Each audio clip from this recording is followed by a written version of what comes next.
if you have an uncontrollable open source war going on against a nuclear power, who is doing the calculations here about escalation with the mutually assured destruction notion in their mind as a limiting factor?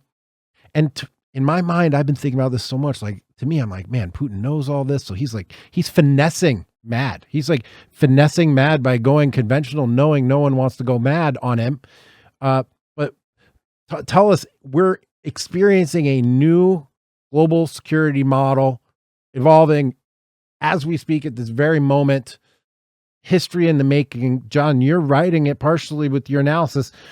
What is this new global nuclear footing that we find ourselves on? Right.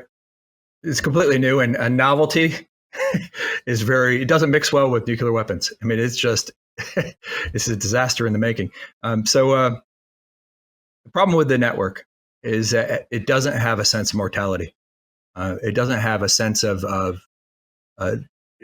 like we do. I mean, at a personal level, we have a sense of mortality, and organizations do, but the network doesn't see that, doesn't feel that, feels immortal. And that it also tends to be maximalist. So when a network is going after people, they'll take one injury, one injustice, and the entire network will assemble to crush that individual or that organization. There's no half measures. There's no, we got partial justice. There's not proportionality. You lose all proportionality. This is scale free. It's like, you don't keep it at the level of the threat. You go maximal. You go everybody, and the more the better. So if you get the whole network to tell that, to focus on that, you can solve it. Kind of McLuhan would call it we became the global village, but the reality is we became global villagers. So it's just like somebody's a witch, everybody participates in tying him to the stake and then burning him. There's no trial, there's no half measures, there's just maximal punishment. Everybody's involved. It goes, and all the biases and everything else come in. So we have this network escalating things. Nobody's in charge. It's maximalist, has no sense of mortality, doesn't see things in proportionality. It's basically, and it's completely new. It's like novel. And the leaders don't understand it, and Putin doesn't understand it. He is like, in the past, because nuclear weapons was one of the only things that Russia had that really defined them as a major player, as a major power. He likes to, play with it. He likes to threaten and push things to get people to back down because of the threat of nuclear weapons. That's bad.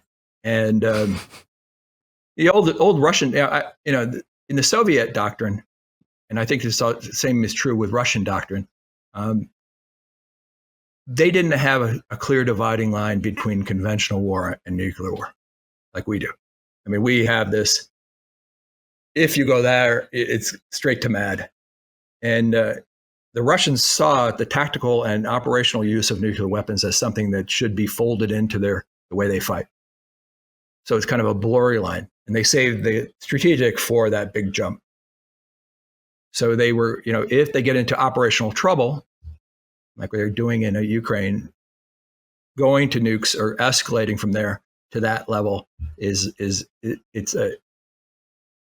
an easier process than what we'd have in the West. So it's a bad situation. So you're saying their nuclear doctrine has an easier path to annihilation on one side, and the antagonist in this case has no constraint and no sense of mortality. Yeah, I mean, and the other thing is that you have a regional war, and rather than keeping it proportional and responding within that framework very carefully, you have this network that has escalated this to the point where they're completely disconnecting Russia, turning it into North Korea in a matter of a week, right? On all levels, all the technology stacks that they're using to run all their equipment and their whole economy, broken. Financial systems, broken. They're trying to port it to Chinese tech and Chinese systems, but it's not something you do overnight. And let alone the loss in the trade and everything else. And where do you fill in all those gaps? So you've turned a regional conflict into a war of existence for Russia. It's now a global war for the very existence of Russia. And that changes all the calculations in when you use nukes.